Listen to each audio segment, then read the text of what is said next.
Hi, my name is Kevin Shelley with SER401 Group Number 3, Fall 2019, and this is artifact review number 4. For this artifact, we had two main deliverables, both of which were on our mobile application. The first one was JSON Web Token Authentication, or JWT Authentication, and the second one was Project Selection. The reason behind JWT authentication, originally the application allowed for anyone to arbitrarily access any endpoint that they wanted to, and they can get the information. APIs weren't secure, so we implemented JWT authentication. The last sprint, we did it on the web server backend, and for this sprint, we implemented it on the mobile application so that both of them can communicate securely. So what it requires is it requires the user to enter their username and password. That username and password is sent to the web server backend, and it's returned a token if the username and password is valid. And that token is then used for each API request to validate the request. So as you can see on the left is the mobile application. On the right is actually a terminal for the backend, and you'll see requests go through.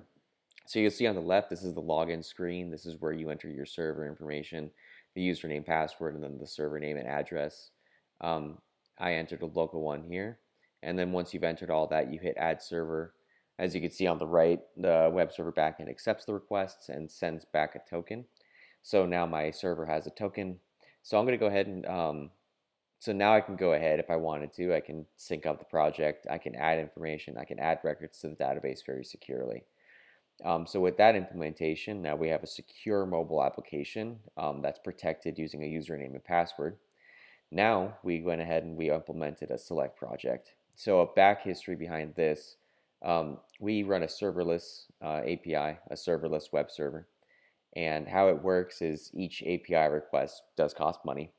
Originally, there were about 19,000 API calls being made. So to put that into context, each one of those is a record in the database. The database contains about 19,000 records amongst 3 projects.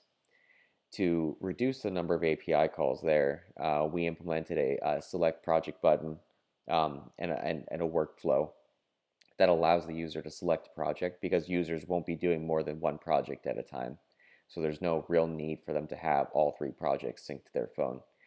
So we implemented allowing the user to select only the project that they're going to be doing, and that theoretically reduces the number of API calls by a third, depending on how many records are in there. So for this one, I'm going to go ahead and I'm going to hit that select project. I'm going to change this. I'm going to go to the gateway one.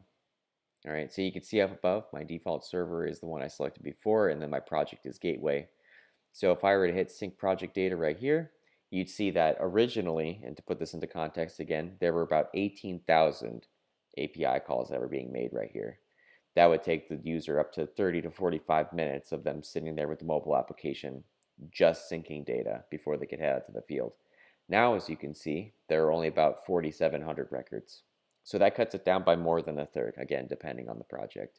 And this is huge in both aspects. Number one, it allows the user to, not spend as much time syncing the project information when they want to go out to the field and record data.